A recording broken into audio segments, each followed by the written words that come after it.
সাবিরা রে, আমি তো 3 বার দোয়া করেছি, দোয়া কবুল হয় না। ও মালিক, হাতের দাম বুঝি কমে গেল?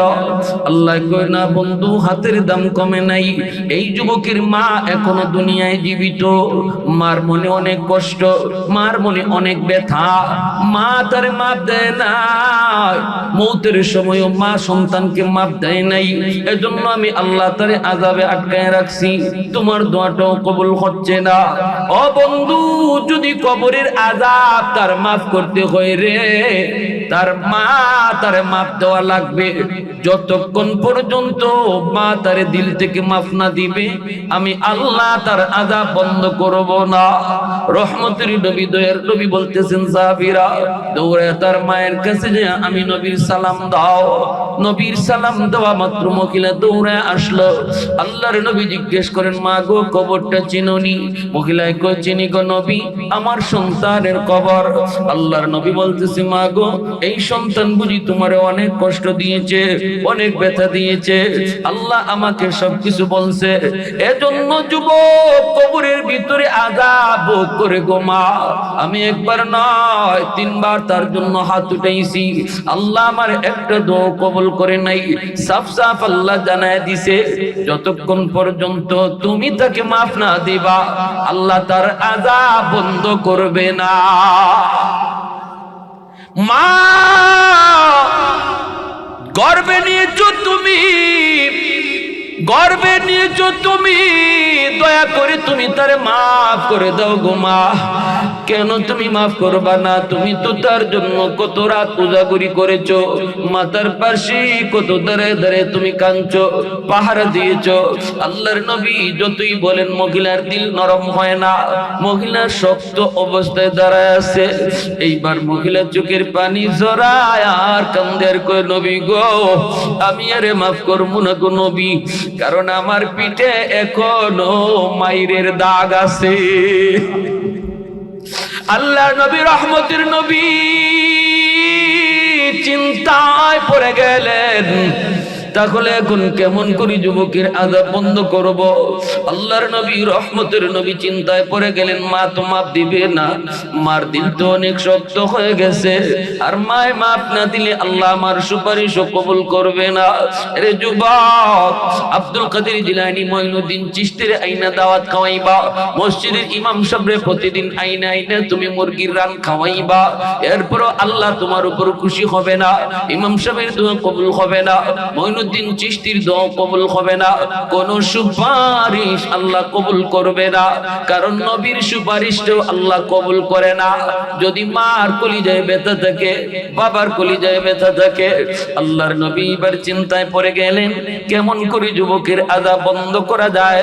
নবী এবার বলতেছেন, মালিক, মার দিল তো অনেক শক্ত হয়ে গেছে, আল্লাহ একটা কাম তোমার কাছে আমি চাই, যদি এই সুপারিশটা তুমি কবুল করো, মনে হয় এই কামটা করলে পরে মার দিল নরম হয়ে যাবে। আল্লাহ কয়, কি বলো?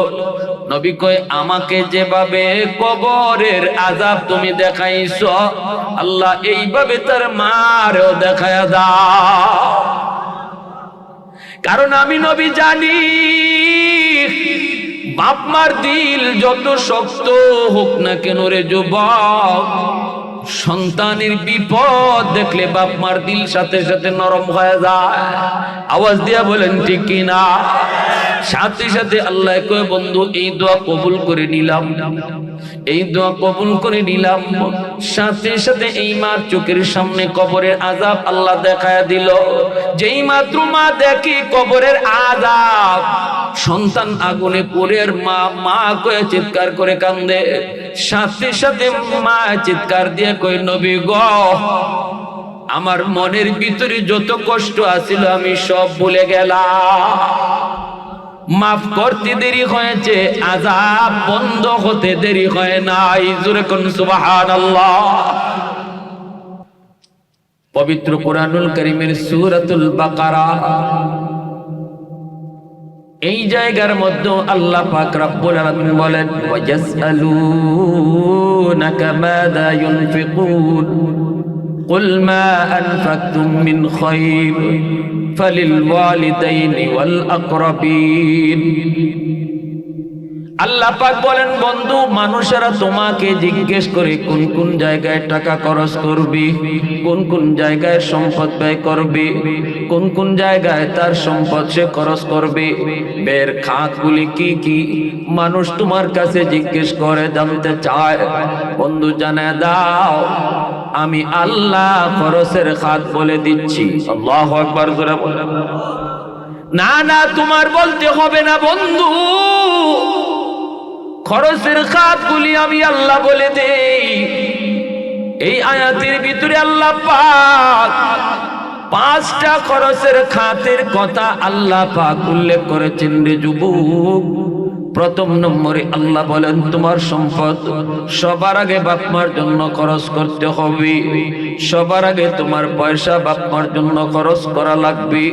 বেতন পেয়েছো, বেতনের টাকা সবার আগে বাবার জন্য খরচ করো, মায়ের জন্য তুমি খরচ করো। ব্যবসা করেছো, লাভ পেয়েছো, লাভের টাকা সবার আগে বাপ মার জন্য খরচ করো। যখনই তুমি পয়সা খরচ করতে যাইবা আল্লাহ বলেন তোমার পয়সা সবার আগে বাপ মার জন্য খরচ করো। সুবহানাল্লাহ। নির্দেশটা দিয়েছেন কে? একটু জোরে আওয়াজ দিয়া বলেন কে? মালিকের নাম একটু জোরে বলেন কে? এজন্য শীতের কাপড়ের প্রয়োজন। শীতের সিজন, শীতের কাপড় কিনবা সবার আগে তোমাকে দেখতে হবে বাপ মার শীতের কাপড় আসেনি না নাই। নিজেরটা আগে নয়, আল্লাহ পাকের নির্দেশ হলো বাপ মারটা আগে দেখো। যদি বাবার শীতের কাপড় না থাকে বাবারটা আগে কিনতে হবে, মায়েরটা আগে কিনতে হবে, তারপরে তোমারটা, তারপরে বিবিটা, তারপরে সন্তানেরটা। বাপ মার পরে তুমি অন্য যার জন্ম কিনবা, কিন্তু সন্তানেরটাও আগে নয়, নিজেরটাও আগে নয়। আল্লাহ বলে বান্দারে সবার আগে বাপ মার জন্য তুমি কিনতে হবে। ঔষধের প্রয়োজন রে যুবক, কিন্তু তুমি এই ঔষধ নিজের জন্য আগে কিনবা না, সবার আগে দেখো বাপ মার ঔষধ লাগবে কিনা। পকেটে তোমার পয়সা কম, একজনের ঔষধ কিনলে পরে আরেকজনেরটা কিনা যায় না। এখন তুমি কারটা আগে কিনবা, নিজেরটা আগে নয়, স্ত্রীরটাও আগে নয়, সন্তানেরটাও আগে নয়। মা বাবার ঔষধ সবার আগে কিনতে হবে। নির্দেশ দিয়েছে, দূরে বলেন কে? একটু জোরে বলেন কে?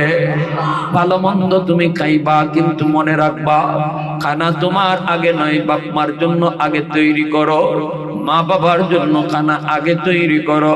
আগে বাপ মারে খাওয়াও, এরপরে নিজে খাও, এরপরে সন্তানরে খাওয়াও, এরপরে তুমি তোমার স্ত্রীরে খাওয়াও, এরপরে তুমি তোমারটা চিন্তা করবা, আগে বাপ মারটা।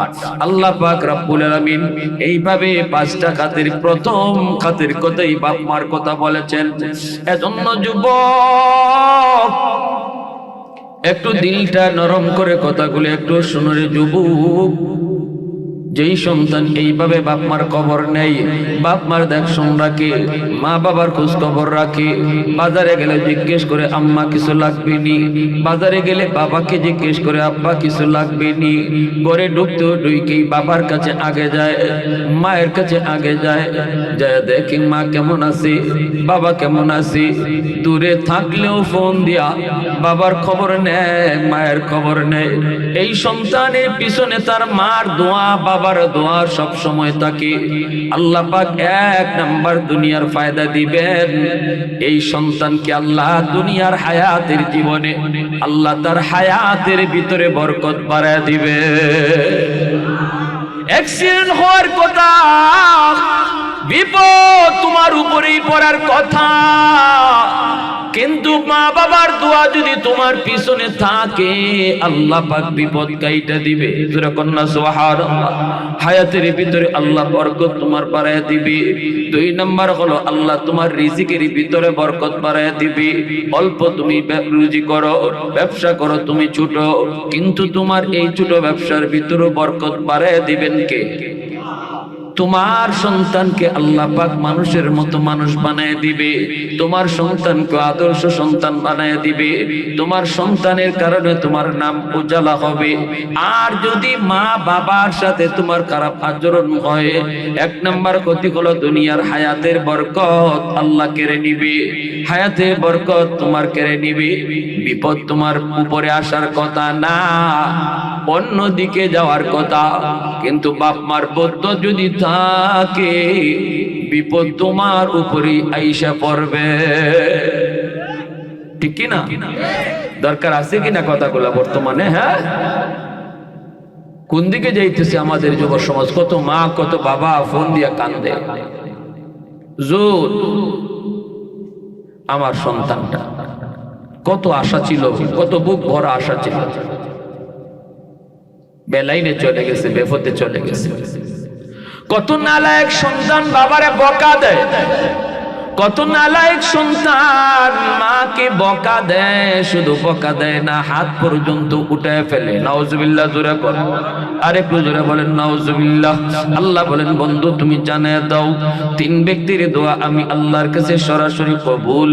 সালাসাতুন দাওয়াতুম মুস্তাজাবাতুন লা শাক্কা ফিহ, দাওয়াতুল মাজলুম ওয়া দাওয়াতুল মুসাফির ওয়া দাওয়াতুল ওয়ালিদ আলা ওয়ালাদিহি আও কামা ক্বালা নবী আলাইহিস সালাম।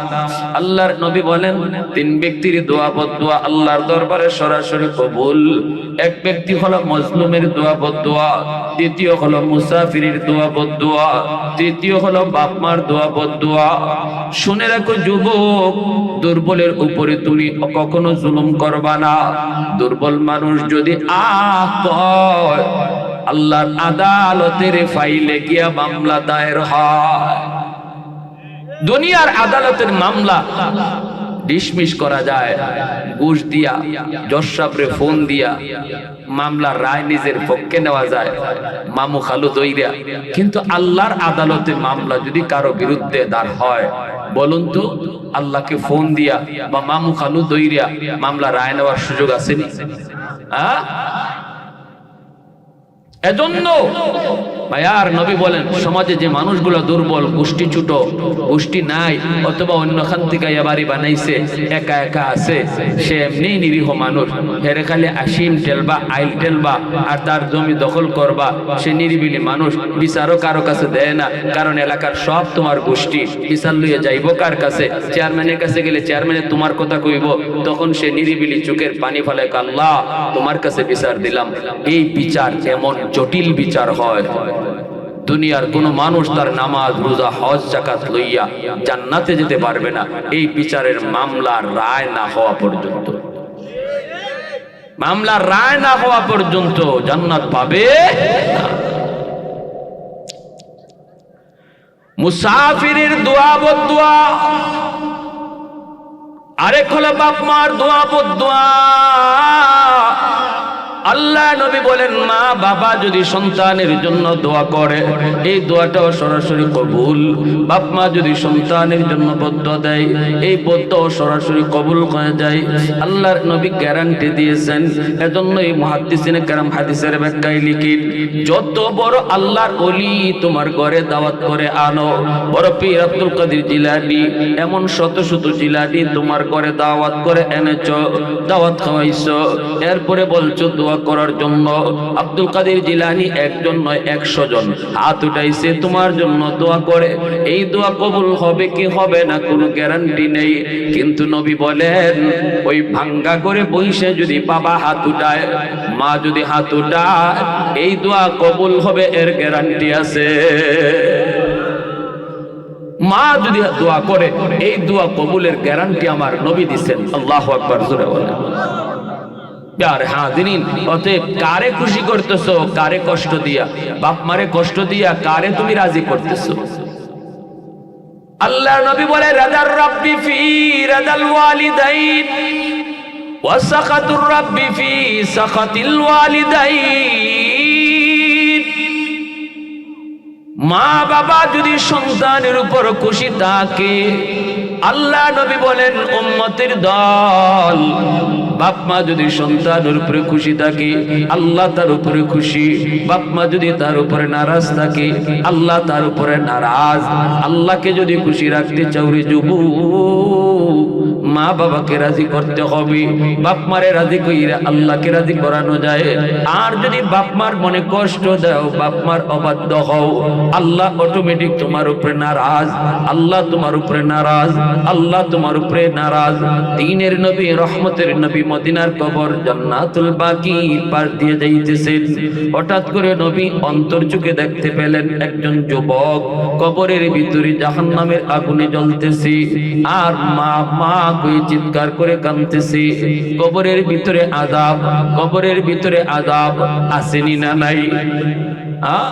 আল কবরু রাউযাতুম মিন রিয়াদিল জান্নাহ আও হুফরাতুম মিন হুফারিন নার। নবী বলেন হয় কারো কবর হবে জান্নাতের বাগান, নতুবা কারো জন্য হবে জাহান্নামের কুণ্ড। আল্লাহর নবী দেখতেছেন, নবী দেখতেছেন, দেখাইছেন কে? আমরা দেখি না, কিন্তু গরু ছাগল দেখবেন মাঝে মাঝে কবরের পাশ থেকে দৌড় দেয়। হাইওয়ান টের পায়, কবরের ভিতরে আযাবের শব্দ পায় হাইওয়ান। এজন্য মাঝে মাঝে হাইওয়ান কোন কবরের পাশ থেকে লেজ তোলা দিয়ে দৌড় দেয়। দ্বীনের নবী বলেন সাহাবীরা একটু দাঁড়াও, আমি দেখতেছি কবরের ভিতরে আযাব হইতেছে। একটা যুবক আগুনে পুড়তেছে আর মা মা চিৎকার করে কাঁদতেছে। আমি রহমতের নবী তার কবরের পাশ দিয়ে চলে যাব আর তার জন্য একটু সুপারিশ করব না, এটা হয় না। আমি একটু হাত উঠাবো আর তোমরা আমার সাথে আমিন আমিন বলবা। দ্বীনের নবী মায়ার নবী হাত উঠালেন, সাহাবায়ে কেরাম আল্লাহর নবীর সাথে হাত উঠালেন। এইবার আল্লাহর নবী রহমতের নবীকে আল্লাহ ও মালিক তুমি তো আমাকে রহমতের নবী বলেছ, রহমতের নবী কবরের পার দিয়ে চলে যাবি আর কবরের ভিতরে আযাব হবে, হয় না, হয় না মালিক, হয় না। আল্লাহ তোমার কাছে আমি সুপারিশ করি গো মালিক, তুমি তার কবরের আযাবটা বন্ধ করে দাও, বন্ধ করে দাও। কারণ আমার নবী তো উম্মতের কান্ডারি নবী, উম্মতের দরদি নবী। নবী যদি কোথাও কখনো কোন কষ্ট দেখেন উম্মতের, আল্লাহর নবী এই কষ্ট দেখে নিজেও কষ্ট পান। নবী যদি দেখেন কারো চোখ দিয়ে পানি পড়ে, আল্লাহর নবীর চোখ দিয়েও পানি পড়ে। দ্বীনের নবী মায়ার নবী আল্লাহর কাছে বলেন মালিক আমি তোমার কাছে হাত দুইটা বাড়ায় দিলাম, আল্লাহ তুমি যুবকের আযাবটা বন্ধ করে দাও। সাহাবায়ে কেরাম আমিন বললেন, কিন্তু আযাব বন্ধ হয় না, আযাব তো বন্ধ হয় না। দয়ার নবী আবার হাত উঠাইলেন, আবারও তিনি দোয়া করলেন। সাহাবায়ে কেরাম আবারও আমিন বললেন, এইবারও আযাব বন্ধ হয় না। আবার নবী হাত উঠান, এইবারও আল্লাহ দোয়া কবুল করলো না। মায়ার নবী জানতেছেন মালিক আমি কোন অপরাধ করেছি গো আল্লাহ, আমার হাতের দাম বুঝি তোমার কাছে কমে গেল? কি অপরাধ আমি করেছি জানি না মালিক, জানি না কি অপরাধ করেছি। আমি হাত উঠাইতে দেরি, তোমার দরবারে কবুল হতে দেরি হয় না। এখন 3 বার হাত উঠাইলাম, অথচ যুবকের কবরের আযাব বন্ধ হয় না গো আল্লাহ। আল্লাহর কাছে জানতে চান মালিক অপরাধটা কি আমার? আল্লাহ কয় বন্ধু তোমার কোনো দোষ নাই, তোমার হাতেরও মূল্য কমে যায় নাই। ও বন্ধু তোমার হাতের দাম এখনো আগের মতোই। আল্লাহু আকবার জোরে করে। আল্লাহর নবী হাত উঠাইতে দেরি, দোয়া কবুল হতে তো দেরি হয় না। তাবুক যুদ্ধ থেকে ফিরে আসার পথে হযরত আলী মায়ার নবী আলীর উরুতে একটু মাথা রেখে বিশ্রাম নিতেছেন। আসরের নামাজ আলী পড়েন নাই, আলীর উরুতে আল্লাহর নবী মাথা রেখে বিশ্রাম নিতেছেন। ওই অবস্থায় নবীজির চোখ লেগে গেল, নবী ঘুমায় পড়লেন। হযরত আলী তিনি মনে মনে ভাবতেছেন আমি তো আসরের নামাজটা পড়ি নাই, আল্লাহর নবী তো আমার উরুতে মাথা রেখে নবী আরাম করতেছেন, এখন আমি কি করব, কি করব? আমি কি নবীর ঘুম ভাঙায় কষ্ট দিব গো, নাকি আমার আসরের নামাজ কাজা হয়ে যাবে? আলীর মন কয় না রে আলী, আল্লাহ নবীর ঘুম ভাঙানো যাবে না, যাবে না।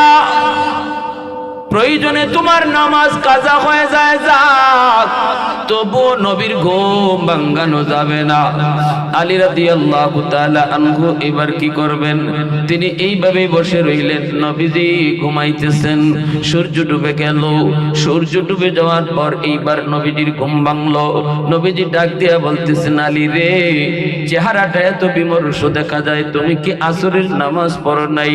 আলী বলতেছেন, নবী গো, আমি তো আসরের নামাজটা পড়তে পারি নাই, আমার নামাজ কাজা হয়ে গেছে। আল্লাহর নবী বলেন, আলী কেন তুমি আমাকে ডাক দিলা না? আলী কয়, নবী গো, ডাক দিলে আপনার ঘুম ভাঙবে, কষ্ট হবে, এজন্য আমি আপনাকে ডাক দেই নাই। আল্লাহর নবী কয়, আলী নবীর আরামের দিকে তাকায় বুঝি তুমি নামাজ কাজা করে ফেলেছো।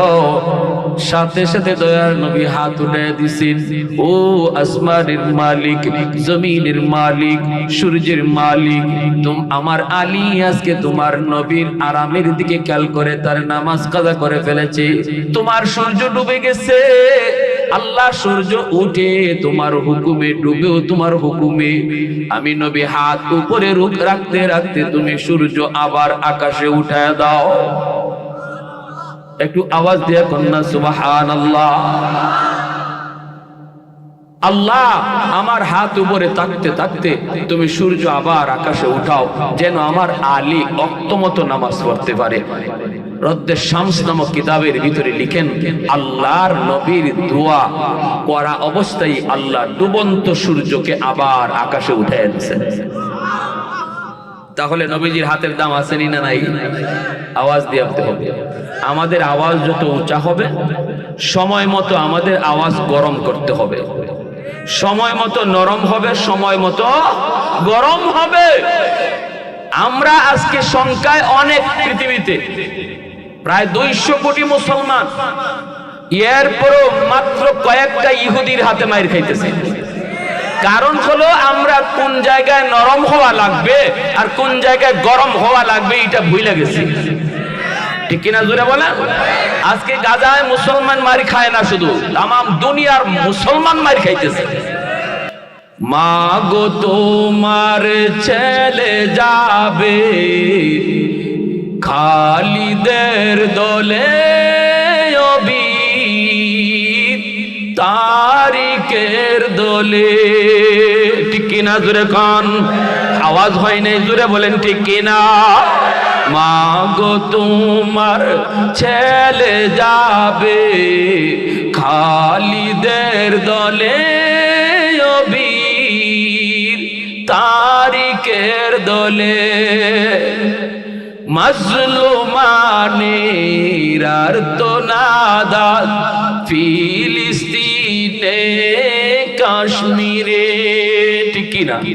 মাজলুমানের আর্তনাদ ফিলিস্তিনে কাশ্মীরে। মা আমায় দিও না বাধা, যেতে খালিদের দলে, তারিকের দলে। মা গো তোমার ছেলে যাবে খালিদের দলে, তারিকের দলে।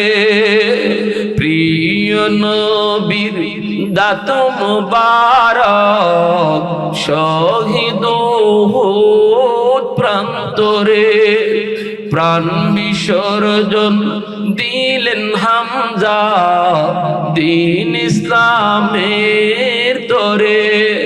মা আমায় দিও না বাধা, যেতে খালিদের দলে, তারিকের দলে। মুসলমানের আওয়াজে কোন আল্লাহু আকবার। আর একটু জোরে বলেন আল্লাহু আকবার। হয় নাই? আরো জোরে আল্লাহু আকবার। আরে আমার ভারতের মুসলিম বোন মুস্কান, তার এক আল্লাহু আকবারের আওয়াজে সমস্ত ওই গরু খুরদের, ওই যে মা খুরদের, গোবর খুরদের কলিজা কাঁপে উঠছে। ঠিক কিনা জোরে বলেন? গোবর খুরদের কলিজা কাঁপে উঠছে। কারণ মুসলমানের তাকবীর হলো একটা পাওয়ার, একটা অস্ত্র। ওদের কাছে অ্যাটম বম, আমাদের কাছে নারায়ে তাকবীর। খালিদ বিন ওয়ালিদ রাদিয়াল্লাহু তাআলা আনহু ইয়ারমুকের যুদ্ধে 60 জন লইয়া 60,000-এর মোকাবেলা করছে। বন্দী হয়েছে, মাইর খাইছে। জিজ্ঞেস করা হয়, তোরা এত সৈন্য মাইর খাইলে কেমনে? কই কি কইমু, খালিদ যখন ময়দানে আইসা আল্লাহু আকবার নারায়ে তাকবীর কইছে, এই আওয়াজে আমাদের কলিজা খালি কাঁপছে তা না, আমাদের অন্ডকোষ জইরা পড়ে গেছে, জাগাত নাই। তাহলে মুসলমানের তাকবীরের মধ্যে পাওয়ার আসেনি না নাই? আর একটু জোরে বলেন, আসেনি না নাই? শুধুমাত্র একটা কাজ করতে হবে, রাখতে হবে সাথে কাকে? আর একটু জোরে বলেন, কাকে? আরো জোরে, কাকে? আল্লাহকে রাখতে হবে, আল্লাহকে। আমার নবী, রহমতের নবী, তখন বলেন, সাহাবীরা রে, আমি তো 3 বার দোয়া করেছি, দোয়া কবুল হয় না। ও মালিক, হাতের দাম বুঝি কমে গেল? আল্লাহ কয়, না বন্ধু, হাতের দাম কমে নাই। এই যুবকের মা এখনো দুনিয়ায় জীবিত। মার মনে অনেক কষ্ট, মার মনে অনেক ব্যথা। মা তার মাপ দেয় না, মৌতের সময়ও মা সন্তানকে মাপ দেয় নাই। এজন্য আমি আল্লাহ তারে আযাবে আটকায় রাখছি, তোমার দোয়াটাও কবুল হচ্ছে না।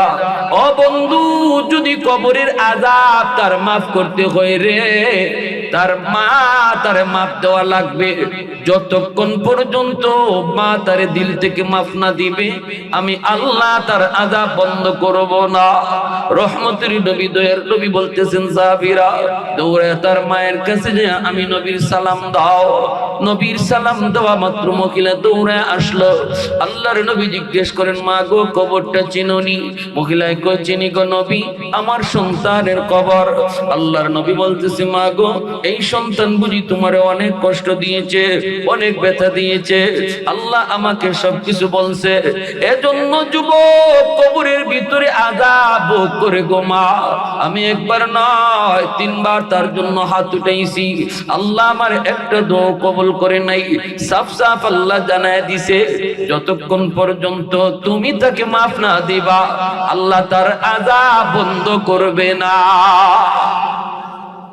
মা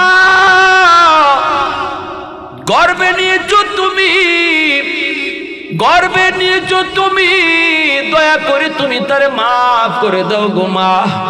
কেন তুমি মাফ করবা না? তুমি তো তার জন্য কত রাত উজাগরি করেছো, মাতার পাশে কত দাঁড়ায় দাঁড়ায় তুমি কাঁদছো, পাহারা দিয়েছো। আল্লাহর নবী যতই বলেন মহিলার দিল নরম হয় না, মহিলা শক্ত অবস্থায় দাঁড়ায় আছে।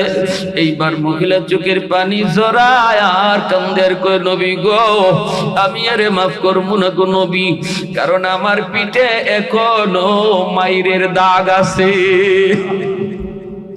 আল্লাহ নবী, রহমতের নবী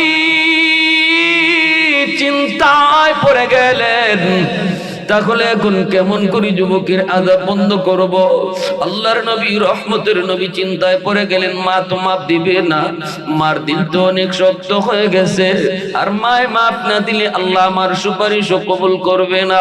আরে যুবক, আব্দুল কাদের জিলানী, মঈনুদ্দিন চিশতির আইনা দাওয়াত খাওয়াইবা, মসজিদের ইমাম সাহেবরে প্রতিদিন আইনা আইনা তুমি মুরগির রান খাওয়াইবা, এরপরও আল্লাহ তোমার উপর খুশি হবে না, ইমাম সাহেবের দোয়া কবুল হবে না, মঈনুদ্দিন চিশতির দোয়া কবুল হবে না, কোন সুপারিশ আল্লাহ কবুল করবে না, কারণ নবীর সুপারিশও আল্লাহ কবুল করে না।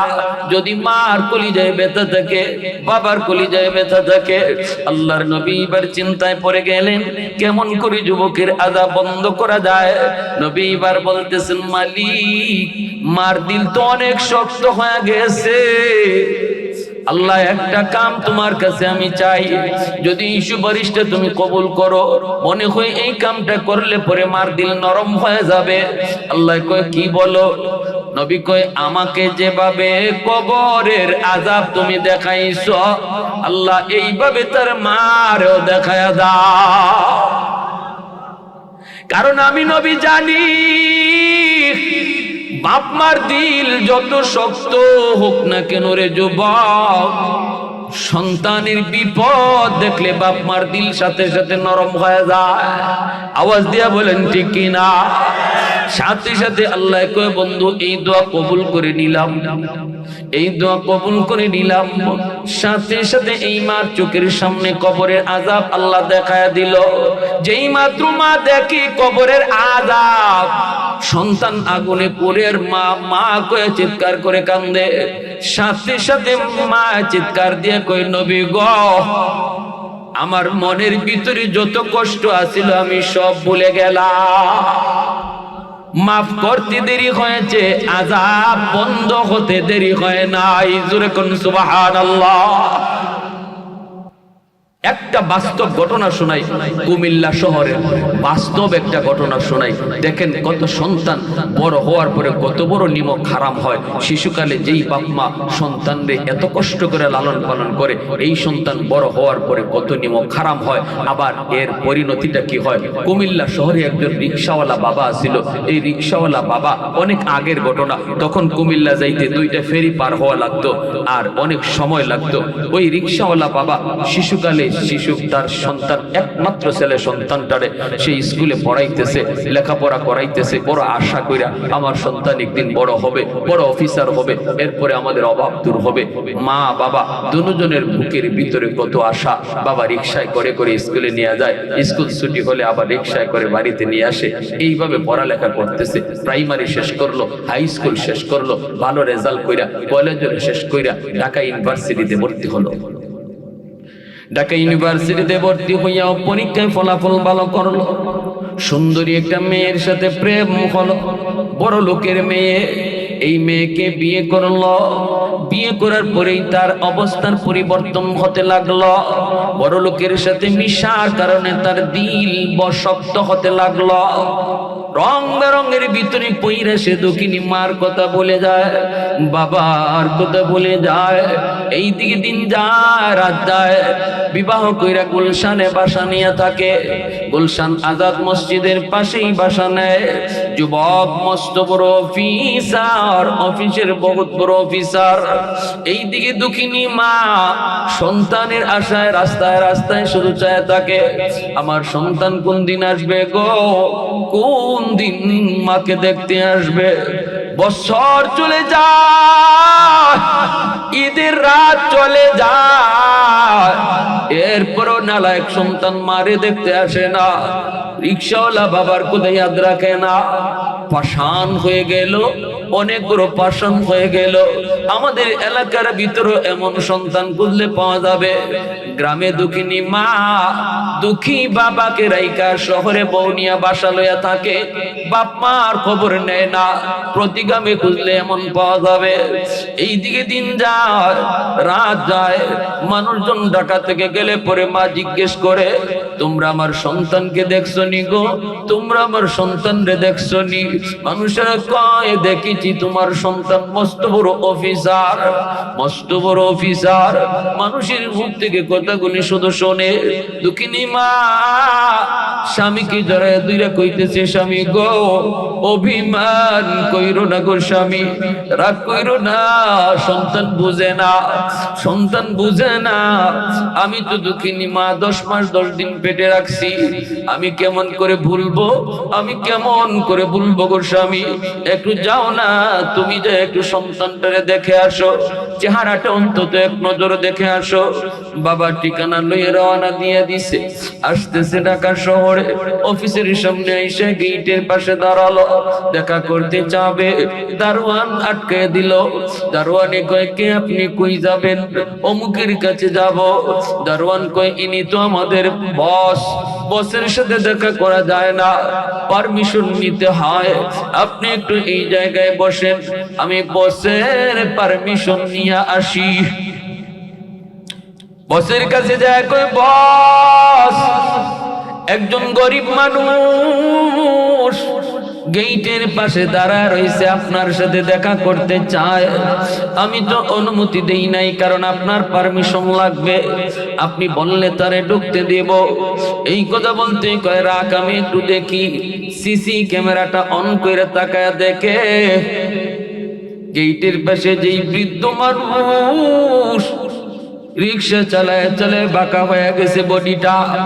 এই বৃদ্ধ মানুষটা আর কেউ নয়, এই বৃদ্ধ মানুষটাই হলো তার বাবা। কিন্তু দিল নরম হয় না, নরম হয় না, কারণ শক্ত হয়ে গেছে, কলিজা শক্ত, দিলটা নরম হয় না। বাবাকে দেখার পরও সে দিলটা নরম হলো না, একটুও দিলটা মন নরম করলো না, বরং দারোয়ানের হাতে 500 টাকা দিয়ে কই নে, এই টাকাটা নিয়ে দিয়ে দিবি, আর বলবি আমি খুব ব্যস্ত মানুষ, দেখা করার টাইম নাই, নে 500 টাকা নিয়ে দিয়ে দে। এই কথা বইলা দারোয়ান চইলা আসছে। দারোয়ান তো জানে না, দারোয়ান জানে না এই বৃদ্ধ মানুষটাই হলো তার বসের বাবা। দারোয়ান আইসা কয়, চাচা আমার স্যার বড় ব্যস্ত মানুষ, স্যার আপনার সাথে দেখা করতে পারবে না গো, এই যে নেন 500 টাকা আপনারে দিয়ে দিছে, অন্যবার আইসেন আপনারে বেশি টাকা দিবে, এইবার চলে যান, স্যার বড় ব্যস্ত। সাথে সাথে বাবাই কই, বাজান রে, আমার সন্তান মনে হয় আমারে চিনছে না, তুমি যা একটু কও আমি ভিক্ষুক না, আমি ভিক্ষা নিতে আসি নাই, আমি আমার সন্তানের চেহারা এক নজর দেখতে আইছি। দারোয়ান চিৎকার দিয়া মাটিতে পড়ে যায়, আর দারোয়ান কান্দে আর কয়, চাচা আপনি বুঝি আমার স্যারের বাবা? হ বাদান, আমি তার বাবা, আমার ছেলে মনে হয় বুঝে নাই, মনে করছে আমি কোনো ভিক্ষুক আসছি, একটু বুঝা কও, একটু বুঝে কও। দারোয়ান কান্দের কয়, চাচা গো বুঝাইতে হবে না, স্যার সিসি ক্যামেরায় আপনার চেহারাটা দেখছে এবং চিনছে, চিনার পরও আপনার সাথে টাইম দেয় নাই, দেখা করার সুযোগ দেয় নাই, আপনার এই 500 টাকা দিয়ে দিছে, বলছে আপনি চলে যাইতে। এইবার বাবা চিৎকার দিয়ে মাটিতে বসে গেল, কও কি বাবা, আমার সন্তান বুঝি আমারে দেখছে? বলে হ আপনারে দেখছে, চিনছে, আমি একজন দারোয়ান মানুষ, গরিব মানুষ, আমি 20,000 টাকা মাসে বেতন পাই, 15,000 টাকা আমি গ্রামে আব্বা আম্মার জন্য পাঠিয়ে দেই, 5,000 টাকা নিজের খরচের জন্য রাখি, আর আমার সারে মাসে বেতন পায় 2 লাখ, আপনারে দে 500, মালিক জানি না তোমার আদালতে এর কি বিচার হবে।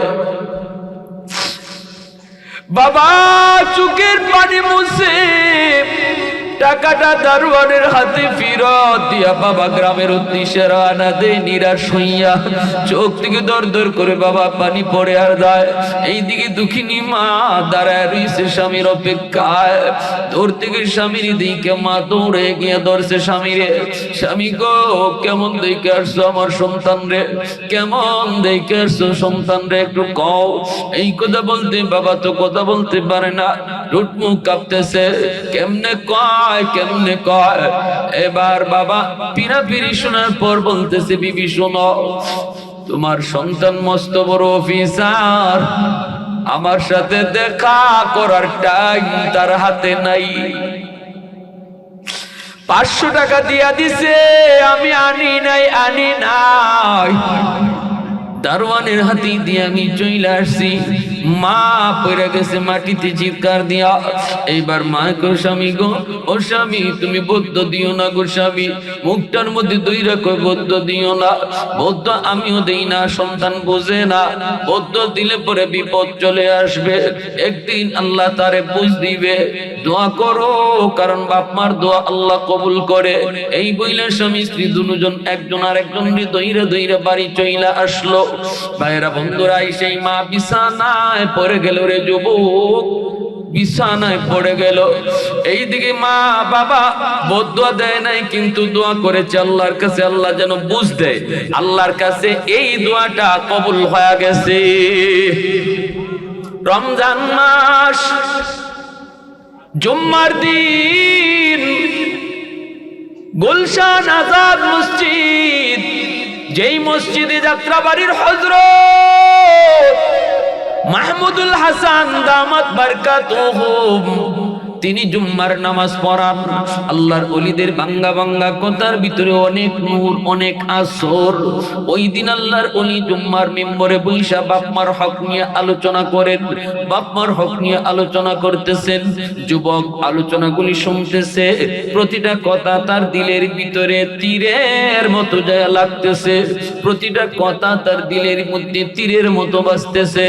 নামাজের ভিতরে যুবক কান্না শুরু করে দিল। আল্লাহর দরবারে তো ওই দিন বাপ মা চোখের পানি আল্লাহর কাছে কবুল হয়ে গেছে। নামাজের ভিতরে যুবকের দিল ঘুরায় দিছে কে? জোরে বলেন কে? নামাজ শেষ হওয়ার পর যুবক সরাসরি বাজারে চলে গেল। মায়ের জন্য ভালো শাড়ি কিনলো, বাবার জন্য লুঙ্গি কিনলো। এরপরে ইফতারি নিয়ে, বিভিন্ন রকমের ইফতারি নিয়ে আসে কুমিল্লা গ্রামের বাড়িতে রওনা দিয়ে দিল। দুইটা ফেরি পার হতে হয়, দেরি হয়ে গেলে অনেক বেশি। শহরে পৌঁছতে পৌঁছতে তারাবির নামাজ পড়া শেষ, সবাই তারা ঘুমায় পড়বে। শহরের মধ্যে যুবক হাঁটে, রিক্সার জন্য কোনো রিক্সা নি পাওয়া যায়। গ্রামে যাবে, মায়ের কাছে যে মাপ চাবে, বাবার কাছে মাপ চাবে। যুবকের চোখ দিয়ে দর দর করে পানি পড়ে আর কান্দে। রিক্সা খুঁজে, রিক্সা খুঁজে মানুষেরা কইরে, যুবক এত রাতে কেউ তোমার রিক্সা নিয়ে গ্রামে যাবে না। এখন রমজান মাস, তারাবির নামাজ শেষ, কিছুক্ষণ পরে আবার সেহরির টাইম, কেউ তোমাকে নিবে না, রিক্সা পাবা না, পাবা না, পাবা না। কোথাও যুবক কোনো রিক্সা দেখে না। হঠাৎ করে একজন মানুষে করে, যুবক যাওয়াই বুঝি লাগবে? আমার যাওয়াই লাগবে, আমার আম্মার কাছে আব্বার কাছে আমার যাওয়াই লাগবে। আমি মস্ত বড় অপরাধী গো, আমি মস্ত বড় অপরাধী, যেতেই হবে। লোকটায় কয়, একটা বুড়া মানুষ জীবন ভর রিক্সা চালায়, আমি তারে দেখেছি রাতের বেলা সে মাঝে মাঝে টিপ দেয়, কারণ তার টাকার বড় প্রয়োজন। গ্রামের বাড়িতে বিছানায় তার বিবি শোয়া, অসুস্থ মানুষ, প্রতিদিন তার জন্য চিকিৎসার ঔষধ নিয়ে যাইতে হয়। এজন্য লোকটার টাকার খুব প্রয়োজন। লোকটা মনে হয় তোমাকে নিয়ে যেতে পারে। যুবক কই, কোথায় গেলে তাকে পাবো? কই, সে তো কোনো গ্যারেজে রিক্সা রাখে না, ভাড়া দিতে পারবে না বিধায় ওই যে দেখো একটা দোকান, ওই দোকানের বারান্দায় বসে বসে রাত কাটায় দেয়, আর রিক্সাটা তার পাশেই দাঁড়ায় রইছে। যুবক রিক্সার খুঁজে রওনা দেয়, কিন্তু যুবক জানে না যার কাছে যাইতেছে এই পুরা মানুষটাই হলো তার রিক্সাওয়ালা বাবা। যায় দেখে বারান্দার ভিতরে বৈশা বৈশা একটা মানুষ শীতের কষ্টে কাঁপতেছে। বাতাসে তারে আঘাত করে, মাফলার দিয়ে মুখটা পেঁচে রাখছে যেন একটু বাতাস কম লাগে, কিন্তু বাতাসে কাঁপতেছে পুরা মানুষ, বাতাসে কাঁপতেছে। যাইয়াই ডাক দিয়ে কই, চাচা অমুক গ্রামে যাবেননি? সাথে সাথে বাবা সন্তানের কণ্ঠ চিনে ফেলেছে। পৃথিবীতে এমন কোন মা নাই, এমন কোন বাবা নাই যেই বাপ মা সন্তানের কণ্ঠ চিনে না রে যুবক। বাবা সন্তানের কণ্ঠ চিনে ফেলেছে। বাবা মাথাটা নিচের দিকে রাইকেই বলতেছে, হো বাবা যাব। ছেলে কই, কত টাকা দেওয়া লাগবে? বাবা মাথা নিচের দিকে দিয়েই পরিচয় না দিয়া মুখটা ভালো করে ডাইকা কয়, জীবনে কত টাকা মানুষের কাছ থেকে নিছি রে বাজান, আজ আমি তোমার কাছ থেকে কোনো ভাড়া নিব না। কারণ মনে পড়ে গেছে বাবার শিশুকালে কতদিন রিক্সায় করে করে তোমার স্কুলে নিছি, কত আনছি, কোনোদিন বাবা ভাড়া নেই নাই, কোনোদিন ভাড়া চাই নাই, আজও বাবা কোনো ভাড়া নিব না। উঠো রিক্সা উঠো। ছেলে কয়, না আমি আপনাকে ডাবল ভাড়া দিব। বাবা কয়, উঠো রিক্সা উঠো। রিক্সাওয়ালা বাবা অফিসার ছেলেকে রিক্সায় বসাইয়া বাড়ির দিকে রওনা দেয়। বাবাও এরকম আড়ালে আড়ালে কাঁদতেছে, ছেলেও সিটি বইসা বইসা কাঁদতেছে। ছেলে কান্দে, আল্লাহ আমার আম্মা আব্বার কাছে তুমি আমারে পৌঁছাইবানি, আমার বাপ মারে দেখার সুযোগ তুমি দিবানি। যদি বাপ মাকে না দেখতে পারি, এই অবস্থায় যে পাই মা মারা গেছে, বাবা মারা গেছে, তাহলে আল্লাহর আদালতে আমার বাঁচার কোনো উপায় নাই। জিন্দিগির নামাজ, রোজা, হজ, যাকাত, যত প্রকারের দান সদকা সব আল্লাহ এক জায়গায় আটকায় রাখবে আর বলবে, আগে বাবার মামলার রায় নাও, মার মামলার রায় ফেলো। যে সন্তানের বিরুদ্ধে বাপ মার মামলা থাকবে, তার জিন্দিগির ইবাদত লইয়া জান্নাতে যাওয়া যাবে যদি বাপ মা তারে মাফ না দেয়। পৃথিবীতে মায়ের মতো আপন কেউ হবে না, পৃথিবীতে বাবার মতো আপন কেউ হবে না। তোমরা কোনোদিনও মায়েরই মনেতে কষ্ট দিও না, তোমরা কোনোদিনও বাবারই মনেতে কষ্ট দিও না। পৃথিবীতে বাবার মতো আপন কেউ হবে না, তোমরা কোনোদিনও বাবারই মনেতে কষ্ট দিও না। কত পাপী এমন আছে মাকে কষ্ট দেয়, মায়ের মনে কষ্ট দিয়ে অভিশাপ নেয়। মায়ের মনে কষ্ট দিলে খোদা যে সহে না, মায়ের মনে কষ্ট দিলে খোদা যে সহে না। তোমরা কোনোদিনও মায়েরই মনেতে কষ্ট দিও না, তোমরা কোনোদিনও বাবারই মনেতে কষ্ট দিও না। পৃথিবীতে মায়ের মতো আপন কেউ হোরা কোনোদিনও মায়েরই মনেতে কষ্ট দিও না। জোরে কন্না আল্লাহু আকবার, আর একটু জোরে কন্না আল্লাহু আকবার। কার কার মা আছে এখানে? মা আছে কার কার? আল্লাহ প্রতিটা মার নেক হায়াত তুমি বাড়ায় দিও। মা নাই কয়জনে? নাই কয়জনে? আমারও মা নেই। আল্লাহ মার কবরখানাকে জান্নাতের বাগান বানায় দিও। বাবা আছে কার কার? আসের সংখ্যাটাই বেশি। আল্লাহ প্রতিটা বাবার নেক হায়াত তুমি বাড়াইয়া দিও। নাই কয়জন? আল্লাহ বাবার কবরখানাকে জান্নাতের বাগান তুমি বানাইয়া দিও। জোরে কোন আমিন। আল্লাহ নবী বলেন, যুবক তুমি যদি মা বাবার কবরে তোমার খেদমত পৌঁছাইতে চাও, দুনিয়ার থেকে যদি বাপ মার কবরে খেদমত পৌঁছাইতে চাও, তাহলে 5টা আমল করো। এর ভিতরে 1 নম্বর দোয়া, 2 নম্বর হলো দান সদকা। 2 নম্বর, তুমি যদি বাপ মার জন্য কবরে কিছু পৌঁছাইতে চাও, যখনই তুমি মা বাবার নামে দান করবা, আল্লাহ সাথে সাথে তোমার এই খেদমত বাপ মার কবরে পৌঁছে দেবে। বাপ মার জন্য যদি সন্তান দান করে, বাবা মা দুনিয়াতে থাকলে আল্লাহ বাপ মার হায়াত বাড়াইয়া দিবে, হায়াতের ভিতরে আল্লাহ বরকত বাড়াইয়া দিবে। ওই ছেলে রিকশাত উঠছে, উঠে যাইতেছে, বাবা রিকশা লইয়া টানে। বাবা দেখতেছে, বসতেছে, ছেলে কান্দে। এইবার বাবা রিকশা থেকেই ডাক দিয়ে কই, বাজান ওই গ্রামে তুমি যা কি করবা? কয় আমার গ্রাম হলো এই গ্রাম, আমার নিজের গ্রাম। বাবা কই, কই কি বাবা, তোমাকে কোনোদিন এই গ্রামে তো দেখি নাই। ছেলে কয়, আমি শহরে থাকি গো, অনেক দিন কয় আমি গ্রামে আসি না।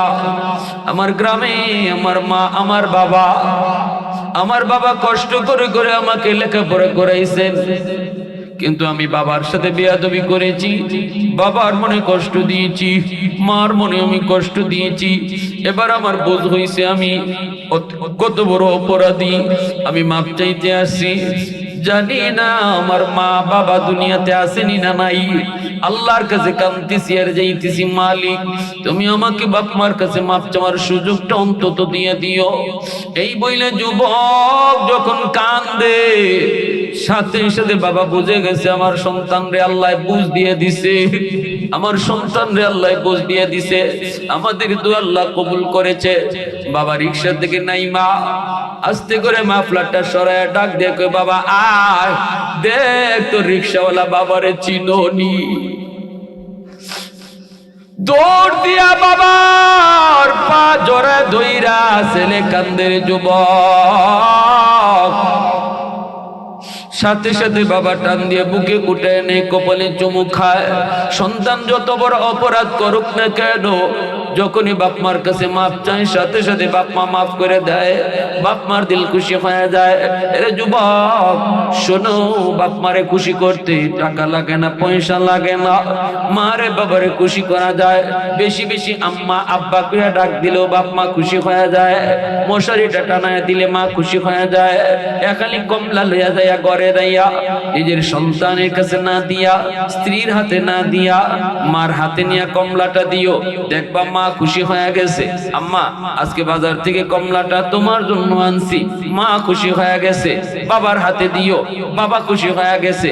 আল্লাহ পাক কই, বন্ধু জানায় দাও, যেই মুহূর্তে তার মা তার বাবা তার উপর খুশি হয়, সাথে সাথে আমি আরশের মালিক ওই মুহূর্তে খুশি হয়ে যায়। ওই মুহূর্তে আমি আল্লাহ তার উপর খুশি হয়ে যায় যখনই সে মারে বাবারে খুশি করে। আজকে রাত্রে মা বাবার মশারিটা টানায়া দিয়া বাপ মারে একটু খুশি করতে কারা কারা রাজি আছেন দেখান তো। বাপ মার মশারিটা আজকে নিজে টানাইবেন, নিজে মা বাবার মশারিটা আজকে নিজে টানায়া দিবেন। যদি এতটুকু করি বাপ মা খুশি। ডাক্তার ভরে আনো, মা অসুস্থ হইছে, বাবা অসুস্থ হইছে, ডাক্তার ভরে আনো, আগে বাবার মাথার পাশে বৈশা কপালে হাতটা রেখে বলো, আব্বার শরীরটা এখন কেমন লাগে, দেখবা বাবা অর্ধেক সুস্থ হয়ে গেছে। আমরা তো ডাক্তারের জন্য টাকা খরচ করতে খুব ব্যস্ত, কিন্তু বাবা সন্তান একটু পাশে বসুক। বৃদ্ধ বয়সে বাপ মা এটা খুব আশা করে, সন্তানটা আমার একটু পাশে বসুক।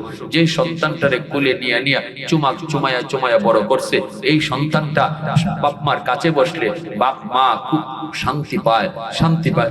এজন্য মাঝে মাঝে বাপ মার কাছে বৈশা তাদের সাথে একটু হাসি তামসা কইরো, একটু মজাক কইরো, একটু আনন্দ কইরো, একটু খাওয়াইও, একটু ভালো করে জিজ্ঞেস কইরো, তখন দেখবা বাবা মার দিলটা খুশি থাকে।